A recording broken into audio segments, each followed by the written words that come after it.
দর্শক সবাইকে স্বাগত জানাচ্ছি। আপনারা দেখছেন পাঠক সমাবেশ নিবেদিত পাঠকের গল্প, এবং এই মুহূর্তে পাঠকের গল্পে আমি আর সূচনা তো আছি, কিন্তু আমাদের সাথে একজন খুদে পাঠকও আছে।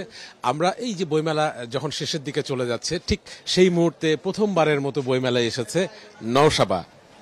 এই যে প্রথমবার তুমি বইমেলায় এসেছো, কেমন লাগতেছে বইমেলায় এসে? আমার খুব ভালো লাগছে। আচ্ছা, তাহলে কি বাকি যে 2 দিন আছে ওই 2 দিন কি আসবে তুমি? আমি জানি না, কিন্তু এই যে বইমেলায় এসে কি এখন মনে হচ্ছে যে প্রতিদিন বইমেলায় আসলে ভালো হতো? কি মনে হচ্ছে একটু বলো তো। মনে হচ্ছে প্রতিদিন এসে তোমাদের সাথে জীবিত শো করি। আচ্ছা, ওর বইমেলার চাইতে আমাদেরকে বেশি ভালো লেগেছে নীল। কার সাথে এসেছো তুমি বইমেলায়, এবং বইমেলায় আসার পর থেকে কি কি করলে এতক্ষণ? আমি আমার বাবার সাথে এসেছি। বইমেলা আসার পরে আমি অনেকগুলো বই কিনেছি। কি ধরনের বই কিনেছো? কি ধরনের গল্প পড়তে তোমার ভালো লাগে? ছড়া পড়তে ভালো লাগে, পরে ছুটির গল্প ভালো লাগে পড়তে। পরে তুমি কি বাসায় বই বেশি পড়ো নাকি আমার যন্ত্রটি ঠিক হয়ে গেছে নীল?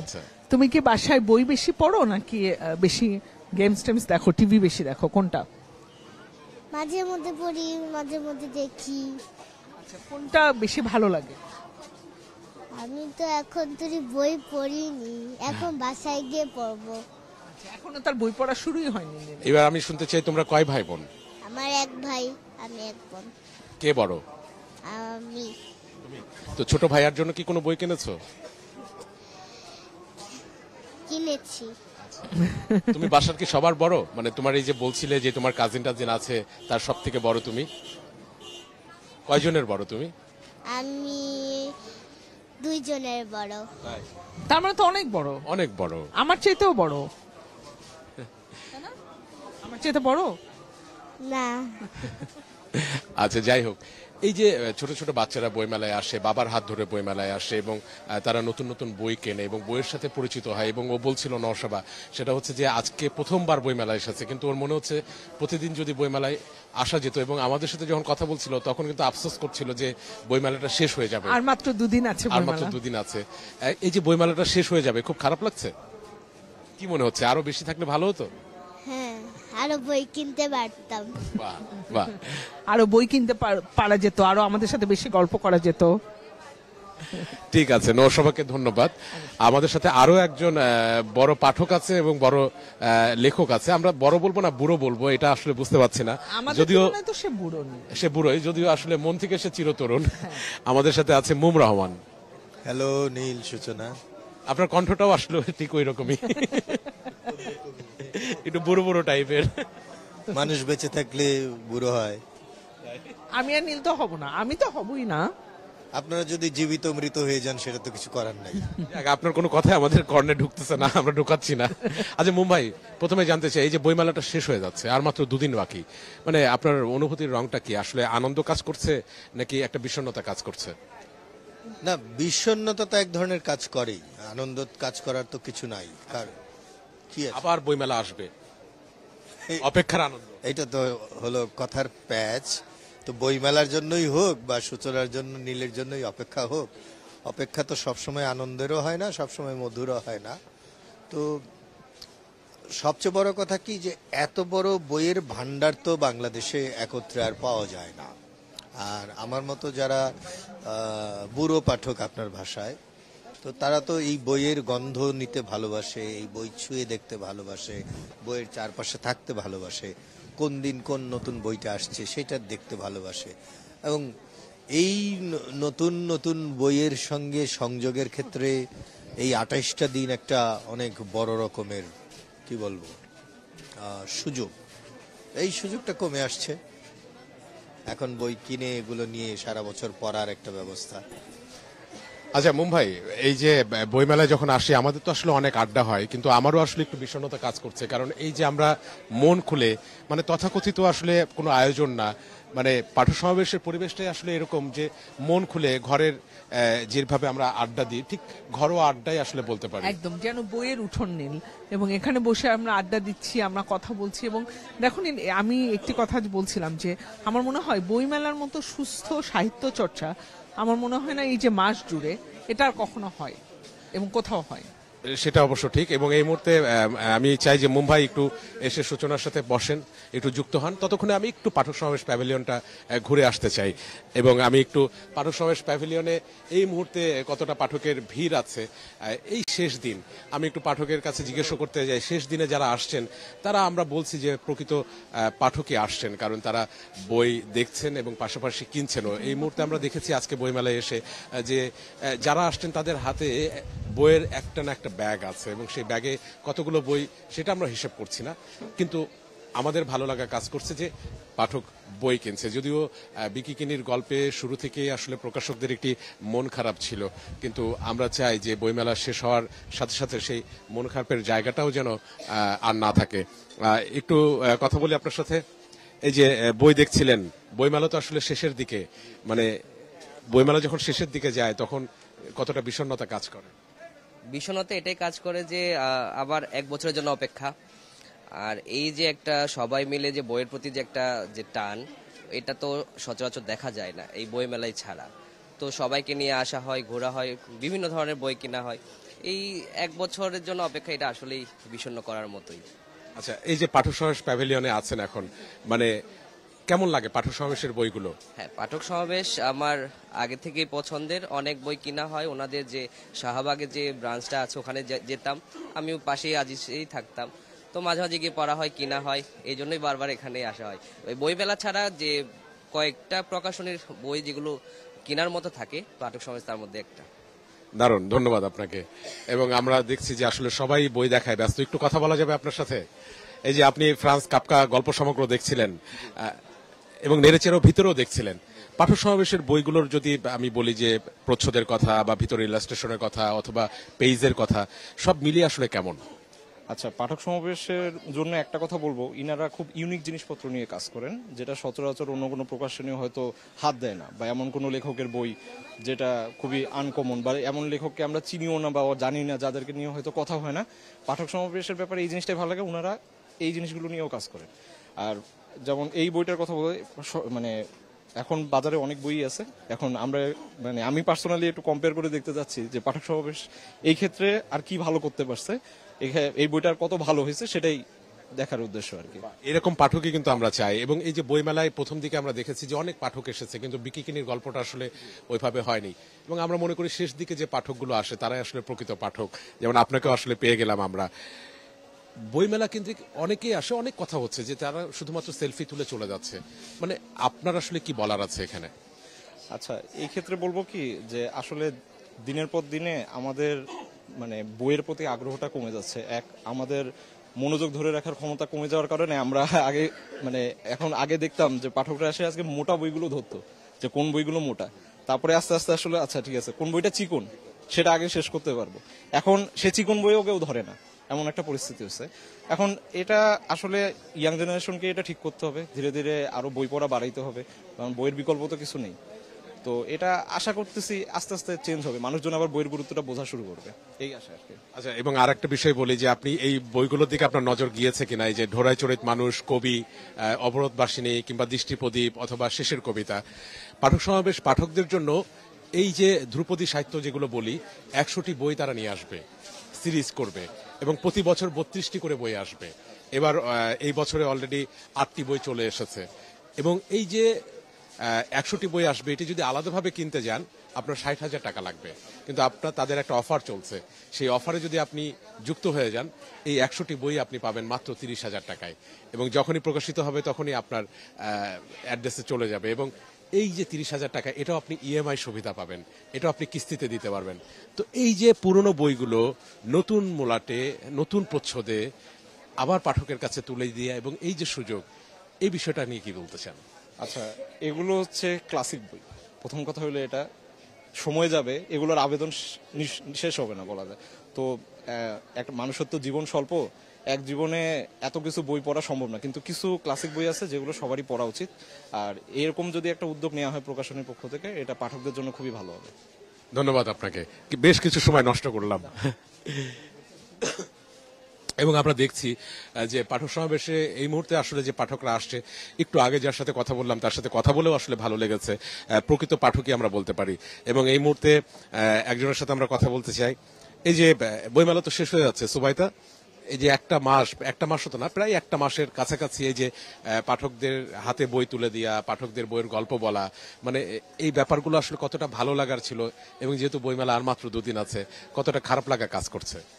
আসলে বইমেলায় এই প্রথম কাজ করে আমার যেমন নতুন নতুন মানুষের সাথে আমি পরিচিত হয়েছি, তেমন নতুন নতুন বইয়ের সাথে পরিচিত হয়েছি, যেগুলো হয়তো বা আমি যদি বইমেলায় কাজ না করতাম তাহলে আমি জানতাম না যে বইগুলো আসছে, এই বিষয় সম্পর্কে লেখা হচ্ছে, এই বিষয় সম্পর্কে আমার নতুন করে জানা হচ্ছে। এই সকল কিছু মিলিয়ে আসলে বইমেলাটা একটা খুবই স্পেশাল জায়গা দখল করে রেখেছে আমার জীবনে। আমি খুবই খুশি যে আমি এখানে কাজ করেছি, আর পাঠক সমাবেশে বইগুলো আমি আরো ভালোভাবে বুঝতে পেরেছি। আর শেষ হয়ে যাচ্ছে, খারাপ লাগা তো থাকবেই, মিস করবো অনেক বইমেলায় আসা, প্রতিদিনের গ্রাহকদের সাথে কথা বলা, লেখকদের সাথে কথা বলা, সবকিছু মিলিয়ে আর কি খারাপ লাগা ভালো লাগা সবই কাজ করছে। এবং আমি প্রতিনিয়ত দেখি যে যখন আমরা আয়োজন করি বা আসি, মানে কোনো একটা কর্নারে দাঁড়িয়ে যে কোনো একটা বই নিয়ে পড়তে, তো আজকে দেখছিলাম যে তত্ত্বকুসুম এই বইটা হাতে, এই বইটা নিয়ে একটু জানতে চাই যে বইটা নাড়াচাড়া করতে করতে কি জানা হলো এই বই সম্পর্কে? বইটা আসলে এবার এই আমাদের নতুন এসেছে, এই মাসে 2 দিন আগেই এসেছে, তাই এই বই নিয়ে একটু দেখছিলাম। বইটি আসলে বিভিন্ন ধর্মের মানুষ যে আমরা অন্য ধর্মের মানুষদের প্রতি যে আগ্রহ, কৌতূহল আর তাদের প্রতি যে শ্রদ্ধাবোধ, এই বিষয়টা তুলে ধরা হয়েছে। যে নর্মালি আমরা যে সামাজিক মাধ্যমে আছি, সেখানে অনেক তাদের প্রতি অনেক নির্দয় আচরণ করা হয়, তাদেরকে বোঝা হয় না।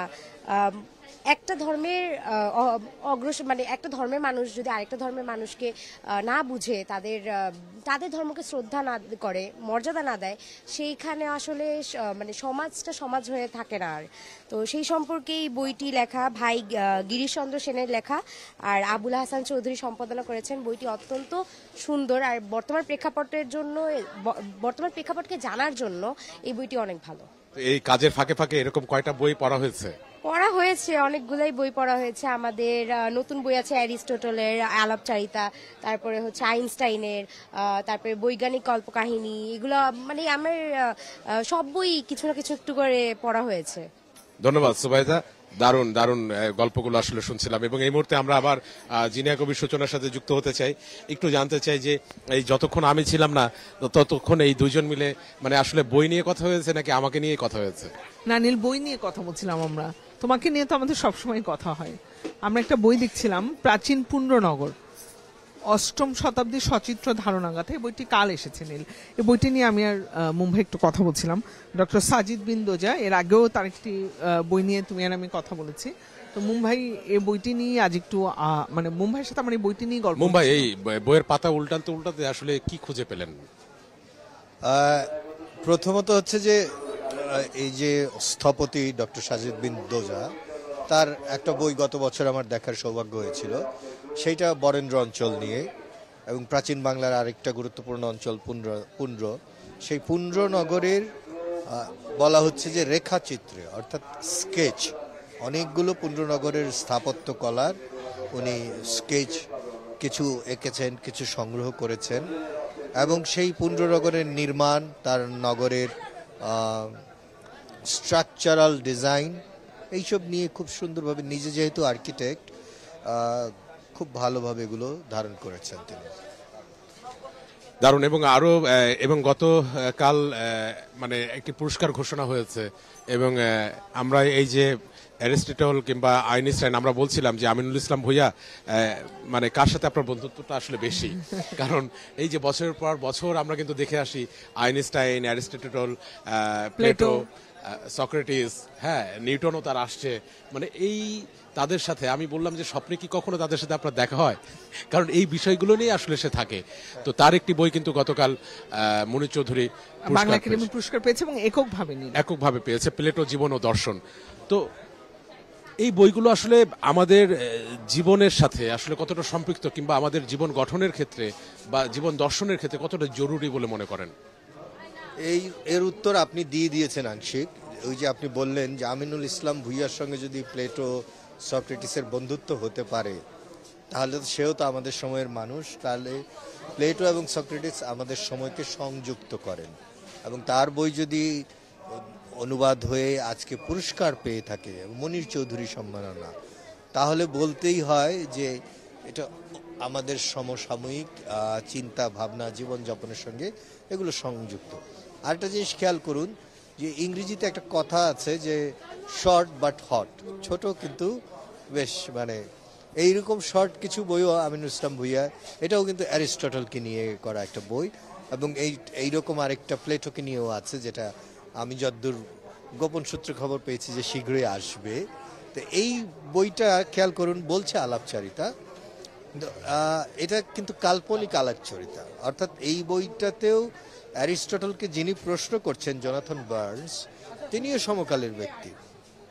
এই অনুবাদকের মতো আমিনুল ইসলাম ভুঁইয়ার মতো তিনিও পণ্ডিত মানুষ এবং সমকালের মানুষ। অর্থাৎ সমকালের একজন মানুষ, বহু বহু বছর আগে প্রয়াত হয়ে যাওয়া একজন পণ্ডিতের, একজন দার্শনিকের, একজন চিন্তাবিদের চিন্তার সূত্রগুলো বের করার চেষ্টা করছেন সাক্ষাৎকারের মাধ্যমে। হ্যাঁ, এই মূল সিরিজটার কথা আমি একটু বলতে চাই। আমার এইখানে একটু আমি জানি না কথাটা বলা উচিত হবে কিনা, কিন্তু আমার বলার জন্য খুব ইচ্ছে করছে যে সবসময়ই ভালো কথা বলতে হবে এরকম না, সমালোচনাও করা যেতে পারে।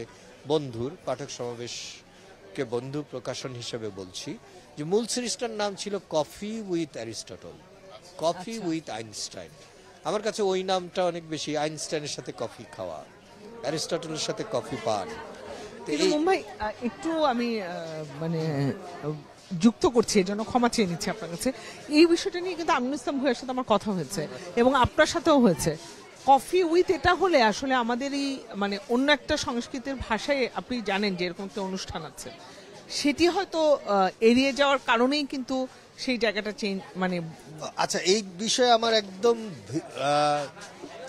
সম্পূর্ণভাবে দ্বিমত আছে। এই যে সংস্কৃতির ধোয়া তুলে আমরা এটা যায় না ওইটা যায় না, এই মাইক তো আমার সংস্কৃতির না, তাই না? এই যে ঘড়ি পরে আছে এটা আমার সংস্কৃতির না, এই যে স্কার্ফ পরেছি আমার সংস্কৃতির না, অনেক কিছুই তো আমার সংস্কৃতির না, আবার অনেক কিছুই বৈশ্বিক সংস্কৃতির অংশ।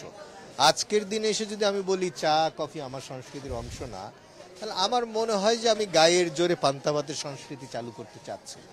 মানে আমার সংস্কৃতির অংশ পান্তা ভাতও, চা কফিও, পিৎজাও। আজকের ছোট ছোট বাচ্চাও কফি কি চেনে, পিৎজা কি চেনে।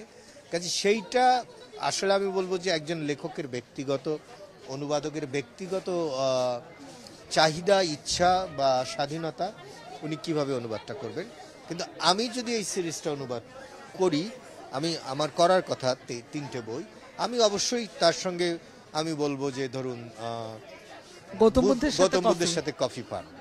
আমার কাছে মনে হয় যে এইটা অনেক বেশি কৌতূহল উদ্দীপক এবং এটা অনেক বেশি আরামদায়ক। আপনি আমিও যে আজকে যখন কথা বলি, একটু আগে আমরা বলছি চলেন কফি খেয়ে আসি, হ্যাঁ, বা চলেন একটু চা খাই, তার সঙ্গে আবার মুড়ি খাচ্ছি, পাঠক সমাবেশে আমরা চানাচুর মুড়ি, এটা আবার আমার সংস্কৃতি। কিন্তু সাংস্কৃতিক এই মেলবন্ধনটাকে আমরা যদি খুব মানে সেগমেন্টেড করে দেখি, তাহলে এটাও এক ধরনের আমি মনে করি যে কুপমণ্ডকতা হবে, মৌলবাদিতা হবে। মানে নামটাও এটাও হতে পারতো এক কাপ চায় অ্যারিস্টটল বা চায়ের চুমুকে অ্যারিস্টটল। এটা অনেকটা ভিন্ন ধরনের হতে পারতো। এখন মুশকিল বা সুবিধা যেটাই বলি, আমিনুল ইসলাম যেটা হতে পারতো মনে করছেন তিনি সেটাই করেছেন, আর আমি যেটা হতে পারতো মনে করি আমি হয়তো সেটাই করতাম। কিন্তু দুটোই গ্রহণযোগ্য। কিন্তু আমার কাছে, আমি যেমন অনুবাদের ক্ষেত্রে আমি অনেক বেশি ঘরোয়া শব্দ, চেনা শব্দ, সমকালীন শব্দ ব্যবহার করি। কিন্তু অনেক ক্ষেত্রে যেমন আমিনুল ইসলাম ভুঁইয়া উনি অনেক ধ্রুপদী শব্দ ব্যবহার করেন, অনেক বেশি তৎসম তদ্ভব, এবং কারণ উনি কাজই করেন খুব সিরিয়াস বিষয় নিয়ে। আমি নিজে মানুষ হিসেবেও তো সিরিয়াস না, কাজও তো সিরিয়াস করি না। চা খেতে খেতেই আড্ডা মারা আমার কাছে নীল সূচনা, আড্ডা মারবো, চা খাবো, একটু চা দিও, এইটাই আমার ভঙ্গিমা। আচ্ছা, আমি একটু জানতে চাই, এই যে কিছুক্ষণ আগে আপনি আসলে বলছিলেন যে গোপন সূত্রে প্রাপ্ত খবর, আপনার এই গোপন সূত্রের খবরগুলো আসলে আপনাকে কে দেয় মুম্বাই? মানে এইটা নীল, আমি খুব শ্রদ্ধার সঙ্গে বলছি, আপনার এটা খুব দুর্বল সাংবাদিকতা। মানে সূত্রের খবর তো দেয়া যাবে না, তারপর আবার গোপন সূত্র, আমি তো আমার সোর্স কখনোই ডিক্লেয়ার করব না। মুম্বাই কি বলবো আপনাকে আর, এই এই মানে আমাকে আসলে আমাকে 26তম দিনে এসে কিন্তু মুম্বাই তোমাকে কিছুটা জব্দ করলো নীল। মানে সে যখন এই কথাটা বলছে তখন তার মুখের সামনে কোনো মাইক্রোফোন ছিল না, অর্থাৎ তার মুখ শুধু দর্শকরা এরকম শুনেছে কিন্তু কোনো আওয়াজ পায় নাই। আর দ্বিতীয় কথা যে এই মুহূর্তে আমি আসলে সাংবাদিকতার জগতেই নেই, এই মুহূর্তে আছি আমি নিখাদ একটা আড্ডায়। তো নিখাদ আড্ডা থেকে কোনো একটা আগ্রহ জাগতেই পারে, কারণ এই গোপন সূত্র তাকে এত দারুণ দারুণ খবর দিচ্ছে। তো আমিও চাই, কারণ আমাদের পরবর্তী যে আড্ডাটা হবে সেখানেও যেন একটা সেখানেও যেন এরকম গোপন সূত্র থাকলে আমাদের আয়োজনটাও ভালো হবে, আয়োজনটা আরো দারুণ হবে। তো আমাদের জানা প্রয়োজন না? হ্যাঁ হ্যাঁ নীল, জানা প্রয়োজন, কিন্তু গোপন খবর গোপনেই দিবে। গোপনে দিবে। আবারও কিন্তু তুমি মাইক্রোফোনটা তার সামনে দাওনি না, খালি তার মুখে এরকম শোনা গেছে, আর কিছু শোনা যায়নি। এটাও শোনা যায়নি কিন্তু। সে কিন্তু ষড়যন্ত্র করছে আপনার সাথে। আচ্ছা, একদম আমরা আয়োজনের শেষ প্রান্তে চলে এসেছি এবং আমরা আরো কিছু বইয়ের নাম বলতে চাই। আমাদের সামনে বইয়ের স্তূপ বলা চলে, একদমই। এবং শেষ সময় কিন্তু পাঠক সমাবেশে দারুণ সব বই আসে, যেমন স্মৃতির সময় মুম রহমান বলছিল এটি একটি মুম দারুণ রহমান বই। বলছিল, যেটা আপনারা শুনতে পান নাই, যে এটি দারুণ বই। মুম রহমান, এই স্মৃতির সময় কেন দারুণ বই? আমার তো কথার সময় মাইক সরিয়ে নেওয়া হয়, এই ধরনের ষড়যন্ত্র করলে আমি কখন কথা বলবো? আপনি খেয়াল করুন যে হাসান হাফিজ একজন গুরুত্বপূর্ণ কবি আমাদের সময়ের, সাংবাদিক, সম্পাদক এবং অত্যন্ত একজন প্রাজ্ঞ পণ্ডিত মানুষ। এবং এই বইয়ের আপনি যদি খালি সূচিপত্রটা দেখেন, যে মহানবী সাল্লাল্লাহু আলাইহি ওয়াসাল্লামের জীবন সায়ান্নের দিনগুলি, কবি আসাদ চৌধুরী হতে চেয়েছিলেন পান দোকানি কিংবা মেঘ বৃষ্টি। এইভাবে খেয়াল করুন, বেটোফেন সুরের আকাশে এক চিরঞ্জীবী নক্ষত্র, বেহালা ও মহাবিজ্ঞানী আইনস্টাইন কিন্তু বেহালাবাদক ছিলেন। হ্যাঁ, যেরকম হিটলার ছিলেন চিত্রকর এবং হিটলারও বেহালাবাদক হতে চেয়েছিলেন। আচ্ছা, তারপর খেয়াল করুন শক্তি চট্টোপাধ্যায় আপাদমস্তক কবি, শচীন কর্তা অনন্য এক গানের মানুষ। যেই নামগুলো আছে, যাদের নিয়ে এখানে কথা, কবি রফিক আজাদের কথা আছে, রবীন্দ্রনাথ তো আছেই। হ্যাঁ, চারুশিল্পী রবীন্দ্রনাথকে নিয়ে একাধিক প্রবন্ধ বা নিবন্ধ এখানে আছে। মুস্তফা আলীর কথা আছে, আমার প্রিয় সৈয়দ মুস্তফা আলী।